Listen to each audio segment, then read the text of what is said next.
Figure it out आ गया। Draw the angles with the following degree measures, ये आपको बनाना है अपना प्रोट्रैक्टर और अपना डी यूज़ करके और रूलर यूज़ करके।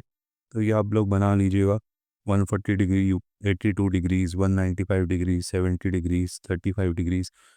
बनाने के बाद देख लीजिएगा कि एक बार चेक करके, है ना। जैसे 82 डिग्री, जैसे मैं इसकी बात करूँ 82 डिग्री, ये राइट एंगल से छोटा होगा, अक्यूट एंगल होगा। तो 82 डिग्री ऐसे नहीं बना देना, 82 डिग्री उल्टे डायरेक्शन में।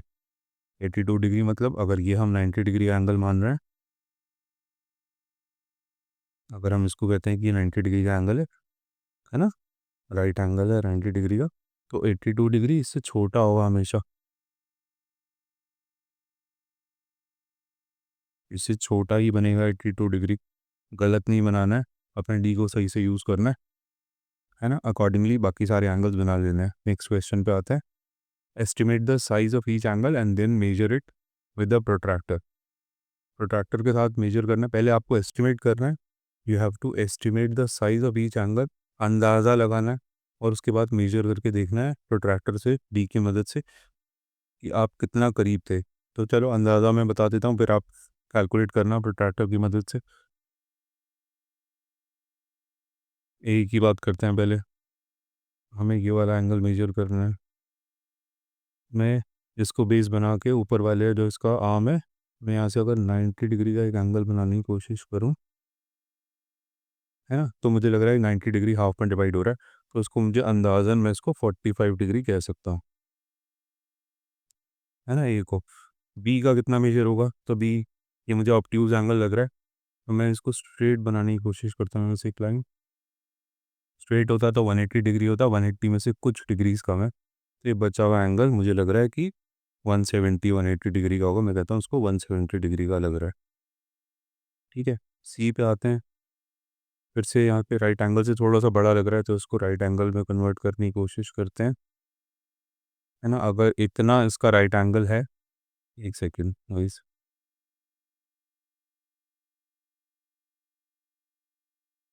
वन, अगर अगर ये 90 डिग्री है, तो ये 90 डिग्री से बड़ा लग रहा है, 90 डिग्री से 20-30 डिग्री बड़ा लग रहा है। 20 डिग्रीज, लेट्स से कि ये 90 डिग्री से बड़ा होगा, ये 110 डिग्रीज का एंगल लग रहा है। एस्टिमेट मेरा यही कह रहा है कि ये वाला जो एंगल है, पूरा एंगल ये 90 डिग्री से बड़ा लग रहा है, तो 110 डिग्री का होगा। डी को अगर मैं देखूं, तो ये मुझे उससे जस्ट ऊपर ए एंगल था, ए एंगल से थोड़ा छोटा लग रहा है, तो मैं इसको कह सकता हूँ कि ये 35 डिग्रीज का एंगल है। लेट्स से कि ये 30 डिग्रीज लग रहा है मुझे। ई को देखूं तो मुझे ऑलमोस्ट ऑलमोस्ट 90 डिग्री का एंगल लग रहा है, 90 से थोड़ा सा बड़ा लग रहा है ना। मैं बोल देता हूँ उसको कि ये 100 डिग्रीज का एंगल है। ये इसमें इन्होंने ये छोटा वाला एंगल नहीं पूछा है, ये बड़ा वाला एंगल पूछा है ना, पूरा बड़ा वाला एंगल पूछा है। तो चलो इसमें भी ऐसा करते हैं, ये रिफ्लेक्स एंगल है, ऑब्ट्यूज एंगल से भी बड़ा एंगल है ना। इन्होंने बड़ा वाला बाहर की तरफ इसमें एरो डाला हुआ है, रिफ्लेक्स एंगल के बारे में पूछ रहे हैं लोग, रिफ्लेक्स एंगल के बारे में पूछ रहे हैं। तो इसकी एक लाइन को मैं स्ट्रेट कर देता हूँ। ऊपर वाले से हमने मेजर करना शुरू किया था, ऊपर वाले एरो से, तो ऊपर वाला एरो को ही दूसरे डायरेक्शन में स्ट्रेट करता हूँ, है ना। अगर घूम के पूरा वापस आ जाता, तो ये आई डोंट थिंक यहाँ स्ट्रेट लाइन बनाने से कोई फ़ायदा हो रहा है, बट हाँ मैं ये कह रहा हूँ कि अगर ये घूम के पूरा वापस आ जाता तो 360 होता, कंप्लीट टर्न हो जाता, 360 होता। बट 360 में से इतना वाला पार्ट अगर आप निकाल दोगे, ये कितने डिग्री का एंगल लग रहा है, 10-20 डिग्री का एंगल लग रहा है। तो 360 माइनस 20, लेट्स से कि ये 20 बीच वाला, ये रिफ्लेक्स एंगल 360 माइनस 20 340 डिग्रीज का लग रहा है। ये मैंने एस्टिमेट करके बताया, एस्टिमेट करके बताया। आप इसको एस्टिमेट करोगे, पहले खुद कोशिश करोगे अपनी तरह से एस्टिमेट करने की, और उसके बाद इसको अपने प्रोट्रैक्टर से आप मेजर करेंगे और देखेंगे आपका एस्टिमेशन कितनी दूर था। नीचे और इन्होंने लिखा हुआ है, classify these angles as acute angles, right angles, obtuse angles और रिफ्लेक्स एंगल्स। तो हाँ आप कह सकते हैं, जब आप मेजर कर लेंगे 90 डिग्री से छोटा है तो अक्यूट एंगल, 90 डिग्री से बड़ा है बट 180 डिग्री से छोटा है तो ऑब्ट्यूज एंगल, 180 डिग्री से बड़ा है बट 360 से छोटा है तो आप कह सकते हैं रिफ्लेक्स एंगल, है ना। जो 90 डिग्री एग्जैक्टली अगर आपको कोई इसमें मेजर हो रहा है तो उसको बोल सकते हैं आप राइट एंगल। अपनी वो डेफिनेशन याद रखनी है। सो नेक्स्ट क्वेश्चन है, फिगर इट आउट में, make any figure with 3 acute angles, 1 right angle and 2 obtuse angles. कोई भी एक ऐसी फिगर बनानी है, एनी फिगर जिसके अंदर 3 अक्यूट एंगल्स हो, 1 राइट एंगल हो एंड 2 ऑब्ट्यूज एंगल्स हो ना। अक्यूट एंगल मतलब less than 90 degree, right angle मतलब 90 डिग्री, और ऑब्ट्यूज एंगल मतलब ग्रेटर देन 90 डिग्री। वैसा करते हैं, पहले 90 डिग्री का एक एंगल बनाते हैं, उसके बाद अक्यूट एंड ऑब्ट्यूज बनाएंगे। लेट्स से कि ये जो एंगल हमने बनाया, दिस इज 90 डिग्री, इसको मार्किंग दे देते हैं A B C. So angle A B C equals 90 degree. आप लोग इसको डी से बनाएंगे, प्रोट्रैक्टर से बनाएंगे। तो मैंने बोला था 1 राइट एंगल, सो 1 राइट एंगल तो हमने बना लिया है, 1 राइट एंगल बन गया हमारा, है ना। अब इसमें 3 अक्यूट एंगल्स बनाने हैं, तो ए बी सी के बीच में एक अक्यूट एंगल, दूसरा अक्यूट एंगल और तीसरा अक्यूट एंगल। इसको ही मार्किंग दे दो, इसको बोल दो D E F. So angle, अब मैं नीचे से काउंट कर रहा हूँ ना, C B D, angle C B E और angle C B F. Hopefully तुम्हें दिख रहा होगा ये, बट मैं दोबारा से इसको लिख देखो, अच्छी हैंडराइटिंग नहीं है ये। एंगल सी बी ई और एंगल सी बी एफ, ये तीनों ही एंगल्स लेस देन 90 डिग्री है। इन तीनों ही एंगल्स को आप क्या बोल सकते हैं? Acute angles. ऑब्ट्यूज एंगल के लिए, अगर बी सी एक वर्टेक्स है, बी सी अगर एक आर्म है एंगल का, सो आप ए बी से आगे चले जाइए, एक लाइन इधर की तरफ बना दीजिए, है ना। इसको मार्क कर देते हैं G. So angle C B G is greater than 90 degree. ये आपका ऑब्ट्यूज एंगल हो गया, this is obtuse angle. So ये एक ही सिंगल फिगर है जिसमें एक एंगल 90 डिग्री है, 3 एंगल्स अक्यूट एंगल्स हैं लेस देन 90 डिग्री है, और 1 एंगल जो है वो ग्रेटर देन 90 डिग्री है, या ऑब्ट्यूज एंगल है। एक्चुअली इन्होंने हमसे 2 ऑब्ट्यूज एंगल्स मांगे थे, अगर क्वेश्चन पढ़ो 2 ऑब्ट्यूज एंगल्स, तो ऑब्ट्यूज वाली साइड में इधर की तरफ आपने बी जी बनाया, इधर की साइड में एक और आर्म बना दो,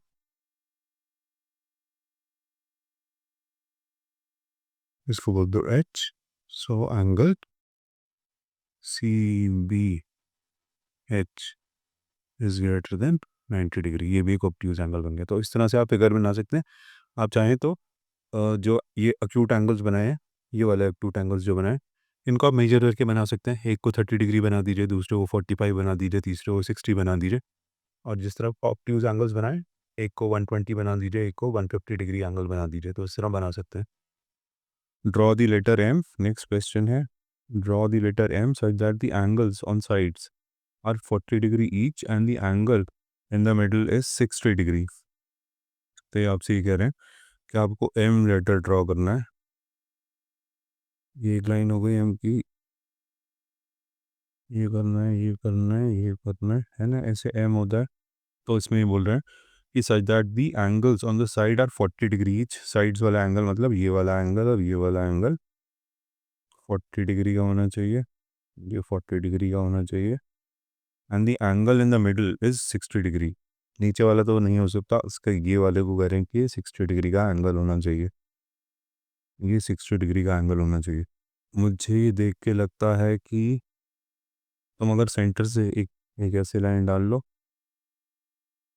है ना, और इस पे एक पॉइंट को भी फिक्स ले लो, ऊपर से यहाँ से स्टार्ट कर रहा हूँ मैं, यहाँ से 60 डिग्री जहाँ लिखा हुआ है, एक ऐसी इमेजिनरी लाइन बना लो, उसको बाद में मिटा देना, इसमें एक पॉइंट फिक्स पॉइंट ले लो, इसमें राइट में 30 डिग्री का एंगल बनाओ और लेफ्ट में भी 30 डिग्री का एंगल बनाओ, तो ये वाला एंगल आपका 40 डिग्री का बन जाएगा, ये वाला एंगल आपका 60 डिग्री का बन जाएगा, सॉरी। अगर 30 ये वाला होगा, 30 ये वाला होगा, ये ये जो एंगल बना है अभी ये 60 डिग्री इसका बन जाएगा। 60 डिग्री का एंगल बनाने के बाद अगर आप इन लाइंस पे 40 डिग्री का एंगल बनाओगे, इस पे यहाँ पे 40 डिग्री का एंगल, फिर यहाँ पे 40 डिग्री का एंगल बना के देखना आपका एम कैसा बन रहा है। आपका एम इस तरह से बन पा रहा है ना। यहाँ पे फिर से 40 डिग्री का एंगल बना के देखना आपका एम ठीक बन पा रहा है, या फिर आपका एम ऐसे बन रहा है तो भी एम ही लग रहा है ना। जब तक एम ऐसे नहीं बन रहा, इतना ऐसा भी एम बन जाएगा तो भी ठीक है। तो ये ड्रॉ करके देखना है ना। स्टार्टिंग कहाँ से करनी है? स्टार्टिंग इस वाली फिगर से। एक इमेजिनरी वर्टिकल लाइन बना के, एक इमेजिनरी वर्टिकल लाइन बना के उसके किसी भी एक पॉइंट से राइट और लेफ्ट में ऊपर की तरफ आपको 30 डिग्री के दो एंगल बनाने हैं इस लाइन से। ये पूरा एंगल 60 डिग्री का बन जाएगा, और फिर इन एंगल से 40 डिग्री के आपको फिर से एंगल्स बना लेने, तो होपफुली आपका एम बन जाना चाहिए, है ना। 40 डिग्री के अगर आप एंगल्स बनाएंगे तो करके देखिएगा, बताइएगा मुझको कमेंट सेक्शन में कि ये बन सकता है या नहीं। नेक्स्ट क्वेश्चन पे आते हैं। Draw a letter Y, draw the letter Y such that three angles formed are 150, 60 and 150 degrees. हाँ, ये देख के लग रहा है कि ये वाई हम बना सकते हैं, बिकॉज देखो इसमें क्या हो रहा है कि अगर आप इन तीन एंगल्स को ऐड कर रहे हो 150, 60 और 150, है ना, तो ये आपका 360 डिग्री आ रहा है। 360 डिग्री कंप्लीट रोटेशन होता है। सो जो हम ये वाई बना रहे हैं, ये जो हम वाई बना रहे हैं, इसमें जहाँ ऊपर वाले आर्म्स और नीचे वाले आर्म्स मिल रहा है, यहाँ पे आपको कंप्लीट 360 डिग्री का एंगल बन सकता है। ये पूरा एक टर्न जो है वो 360 डिग्री का ही है। तो ये तीनों एंगल्स अगर आप बनाएंगे, तीनों का एंगल मेजर आपको 150, 360 डिग्री, तीनों का एंगल मेजर दिया हुआ है, जिनको ऐड करके 360 आ रहा है, तो ये आराम से बन सकता है। अगर आपको वाई बनाने के लिए कहते कि ये 140 डिग्री, 50 डिग्री और 140 डिग्री से वाई बनाओ तो मुश्किल होता। तो देखो ये कैसे बन सकता है आसानी से। आपको एक वर्टिकल लाइन ड्रॉ कर लेनी है, मिटाना नहीं है इसको बाद में। इस वर्टिकल लाइन से आपको 150 डिग्री का एंगल बनाना है। 150 डिग्री का एंगल इधर बना देना है ना, 150 डिग्री का एंगल, और इसी पॉइंट से 150 डिग्री का एंगल इधर बना देना है। 150 डिग्री का एंगल इधर बना देना है, तो ऑटोमेटिकली 150 और 150 हो गए 300। ये पूरा रोटेशन था 360 का, तो बीच का एंगल कितना बच जाएगा? 300। 360 में से 300 चले गए तो 60 डिग्री का ये एंगल बन जाएगा। तो आई थिंक ये 150, 60, 150 वाला आप वाई बना सकते हैं इस तरह से। नेक्स्ट क्वेश्चन पे आते हैं। ये अशोक चक्र है, आपने देखा होगा।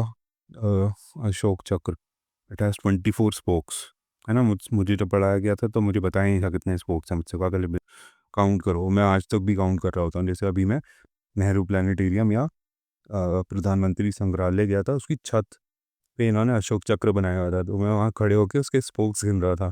1 2 3 4 5 6 7 8, मैंने पूरे 24 तक गिने। मैंने कहा हाँ 24 स्पोक्स हैं। एनीवेज, अशोक चक्र में 24 स्पोक्स होते हैं। अगर आपको याद हो, हमारा जो फ्लैग होता है उसमें भी अशोक चक्र ही बना हुआ होता है बीच वाले पार्ट में, उसके सेंटर में अशोक चक्र होता है। एनीवेज देखो ये क्वेश्चन का पूछना है। Ashok Chakra has 24 spokes, what is the degree measure of the angle between two spokes next to each other. आसानी से निकल सकता है। पूरा एक सर्कल है ना, अशोक चक्र है, चक्र मतलब पूरा एक सर्कल। चक्र का, सर्कल का जो डिग्री एंगल कंप्लीट होता है वो होता है 360 डिग्री।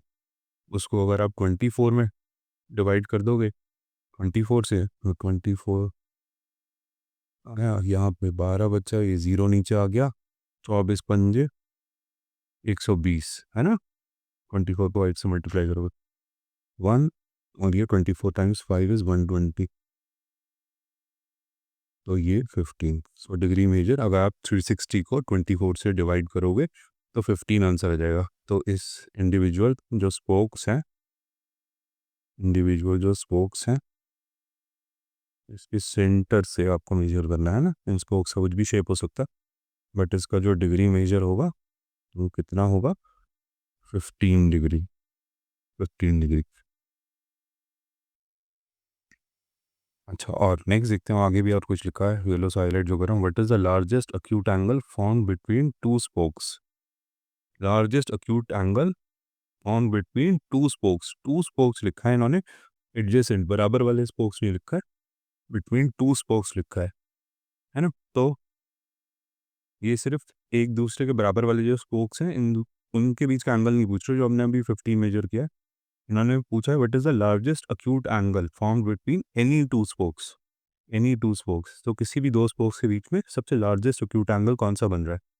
तो अक्यूट एंगल शुड बी, उसकी डेफिनेशन होती है लेस देन 90 डिग्री होना चाहिए अक्यूट एंगल, है ना? अक्यूट एंगल जो होता है वो लेस देन 90 डिग्री होता है। तो हम यहाँ से अगर मेजर कर रहे हैं, है ना, इसको हम स्पोक नंबर 1 कह रहे हैं, 2 कह रहे हैं, तो 1 2 के बीच का एंगल कितना हो गया? 15 डिग्री। 1 और 3 के बीच का एंगल कितना हो गया? थर्ड स्पोक की अगर मेजर हुए 15 और 15 मिला के बन गया 30, है ना? नेक्स्ट स्पोक 4, स्पोक 1 और 4 के बीच का एंगल कितना हो गया? 15 तिया 45, 45 डिग्री। इसके बीच में एक ये वाला 15 डिग्री बन रहा है, एक ये वाला 15 डिग्री बन रहा है, एक ये वाला 15 डिग्री बन रहा है ना? फिफ्थ स्पोक 1 और 5 के बीच का एंगल कितना हो गया? इसमें 15 के 4 एंगल बन रहे हैं 60 डिग्री। 1 स्पोक और सिक्स्थ स्पोक, इसमें एक और 15 डिग्री ऐड कर दोगे तो 15 डिग्री कितनी बार ऐड हो गया? 1 2 3 4 5 बार, 15 पंजे 75, है ना? और ये अगर आप यहाँ पे सातवां स्पोक 1 और 7 के बीच का एंगल लोगे तो इसमें 15 के कितने आ गए, है ना? 1 2 के बीच में 1 2 3 4 5 6 एंगल आ गए, 15 छक्का 90, 90 तो 90 से कम होना चाहिए 90 डिग्री। फर्स्ट और सेवन्थ स्पोक के बीच में कोई भी एक स्पोक ले लो, वहाँ से स्पोक्स काउंट करना शुरू कर दो। फर्स्ट और सेकंड के बीच में 15 डिग्री का एंगल है, फर्स्ट और थर्ड के बीच में 30 डिग्री का एंगल है। बेसिकली 15 का पहाड़ा चल रहा है, 15 कम 15, 15 दूनी 30, 15 तिया 45, 15 चौके 60, 15 पंजे 75 और 15 छक्का 90, 90 आ गया तो ये राइट एंगल बन गया। हमें लेस देन 90 चाहिए। तो largest acute angle between any two spokes कितना आ रहा है? 75 डिग्री, है ना? तो लार्जेस्ट अक्यूट एंगल, ये तो क्वेश्चन पूछा था ना, what is the largest acute angle found between two spokes, तो इसका आंसर आ रहा है 75 डिग्री। आपको अगर कुछ डिफरेंट आंसर आ रहा है, किसी और तरह से कैलकुलेट करना है, तो वो करके देखना, बताना मुझको। Okay, next figure it out में इन्होंने हमें पजल दे दिए। आई मीन अक्यूट एंगल, एक अक्यूट एंगल है और वो कह रहा है if you double my measure, अगर उस अक्यूट एंगल की मेजर को डबल कर दिया जाए, you get an acute angle, फिर से आपको अक्यूट एंगल मिल जाएगा। If you triple my measure you will get an acute angle, 3 times भी कर दोगे उसको तो भी अक्यूट एंगल मिल रहा है। इफ़ यू क्वाड्रपल मतलब 4 टाइम्स कर दोगे मेरे एंगल मेजर को, you are getting an acute angle yet. But if you multiply my measure by 5 you will get an obtuse angle measure. So एक अक्यूट एंगल है, उसको अगर आप 2 टाइम्स मल्टीप्लाई करते हो उस अक्यूट एंगल के मेजर को, तो you again get an acute angle only, है ना? उससे बड़ा होगा एंगल मेजर से, बट स्टिल वो 90 डिग्री से बड़ा नहीं होगा, ये बोल रहा है। 3 टाइम्स भी कर दोगे एंगल मेजर को तो भी हमें अक्यूट एंगल ही मिल रहा है, 4 टाइम्स कर दोगे तो भी हमें अक्यूट एंगल ही मिल रहा है ना? बट 5 टाइम्स पे लास्ट में आता है इन्होंने कहा, but if you multiply my measure by 5 times you will get an obtuse angle. So अगर 5 टाइम्स कर दोगे तो आपको क्या मिल रहा है? ऑब्ट्यूज एंगल मिल रहा है। तो कितने डिग्री का एंगल हो सकता है? तो ऐसा करते हैं 90 डिग्री, है ना? 90 डिग्री पे राइट एंगल होता है, 90 डिग्री से कम होता है तो अक्यूट एंगल होता है, 90 डिग्री से बड़ा होता है तो ऑब्ट्यूज एंगल होता है ना? इसको चलो मिटाने की कोशिश करते हैं, इसको मिटा देते हैं यहाँ से। तो हम कह रहे हैं कि 90 डिग्री, सो 90 डिग्री 90 डिग्री को 5 से डिवाइड कर देते हैं। 5 से डिवाइड करेंगे तो हमें मिल रहा है द 5 और यहाँ पे आ रहा है 4 0 5 अट्ठे 40, 5 एकम 5, 5 अट्ठे 40, ये पूरी तरह से डिवाइड हो रहा है 18। तो आई एम सेइंग कि 18 multiply by 5 is equal to 90 degree. एक एंगल है अक्यूट एंगल 18 डिग्री, अगर हम अक्यूट एंगल मान लें तो 18 एक कम 18, 18 दूनी 36, ये भी अक्यूट एंगल आ रहा है, ये भी अक्यूट, 18 दूनी 36, 18 दूनी 36, सॉरी 18 दिया 54, मुझे लग रहा है 54 नहीं होता, 18 चौक 36 का दोगुना 72 और 18 पंजे 90। तो 5 टाइम्स होने के बाद उसको ऑब्ट्यूज एंगल बनना था, ऑब्ट्यूज, राइट एंगल नहीं बनना था, है ना। If you multiply by major by 5 degree, obtuse angle बनना था। तो मैं इसको ऐसा करता हूँ, 18 की बजाय जो नेक्स्ट नेक्स्ट डिग्री मेजर होता है उसको ले लेता हूँ। 19 को करके देखो, तो 19 वन ज़ा, 19 टू ज़ा, 19 थ्री ज़ा, 19 टाइम्स 4 और 19 टाइम्स 5, 19 पंजे 190 का आधा 95, है ना, 95। और यहाँ तक मुझे लगता है 19 दूनी 38, तो 38 का दुगना हो गया 76, 76, है ना। तो 4 टाइम्स में भी अक्यूट एंगल बन रहा था, 1 टाइम में भी अक्यूट एंगल बन रहा था। 19 से कम 19, 19 या लिख लेना क्या होता है, आई थिंक 57 होता होगा। तो ये 19 को एक बार कर रहे हो, एक 19 को 2 बार मल्टीप्लाई कर रहे हो, 19 एक अक्यूट एंगल है, इस अक्यूट एंगल को 2 से मल्टीप्लाई कर रहे हो तब भी अक्यूट एंगल मिल रहा है। इस अक्यूट एंगल को 19 डिग्री वाले को 3 टाइम मल्टीप्लाई कर रहे हो तो भी हमें अक्यूट मिल रहा है, 4 टाइम कर रहे हो तब भी अक्यूट मिल रहा है, और 5 टाइम कर रहे हो, लेकिन जब 5 टाइम कर रहे हो तो आपको क्या मिल रहा है, ऑब्ट्यूज एंगल। तो आई थिंक 19 इसका आंसर हो सकता है ना, 19 इसका आंसर हो सकता है। इसी तरह से करते करते आपको इन्होंने बोला है पॉसिबिलिटीज़, देखो इन्होंने क्या लिखा हुआ है, पॉसिबिलिटीज़, पॉसिबिलिटीज़। उनको एक से ज़्यादा आंसर चाहिए, एक आंसर तो हमारा आ गया है 19 डिग्री, है ना। नेक्स्ट वाला 20, 20 अगर 19 यहाँ पे हम 20 सोच के देखें इसी वाली कैलकुलेशन में, मैं और इसको मिटा के नहीं लिख रहा, तो 20 चौक यहाँ पे 80 हो जाएगा और 20 पंजे 100 बन जाएगा उसका नेक्स्ट वाला यहाँ पे, है ना। 100 भी अगेन ऑब्ट्यूज एंगल होगा, तो इसका आंसर में 20 भी आ सकता है। तो अगर इसी तरह से 19 और 20 मैंने कैलकुलेट करके बताया, आप आगे आने वाले और नंबर्स को कैलकुलेट करना। मुझे लगता है जैसे कि 21 भी होगा, 22, 22 तक होगा, क्योंकि 22 22 टाइम्स 4, कोई भी ऐसा नंबर जिसको 4 से मल्टीप्लाई, 4 तक मल्टीप्लाई करो तो वो 90 से कम ही रह रहा, क्यूट एंगल ही बना रहा है, तो ये 88 होगा। इसका नेक्स्ट नंबर 23 को 4 टाइम्स करोगे तो ये 92 हो जाएगा। तो आई थिंक इसी आंसर में 21 भी होगा और 22 भी होगा। तो ये आपकी पॉसिबिलिटीज़ आ जाएंगी, 19 degree, 20 degree, 21 degree, 22 degree.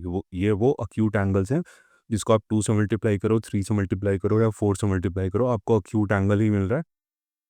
But जैसे ही आप इनको 5 से मल्टीप्लाई करोगे आपको एक ऑब्ट्यूज एंगल मिलना शुरू हो जाएगा।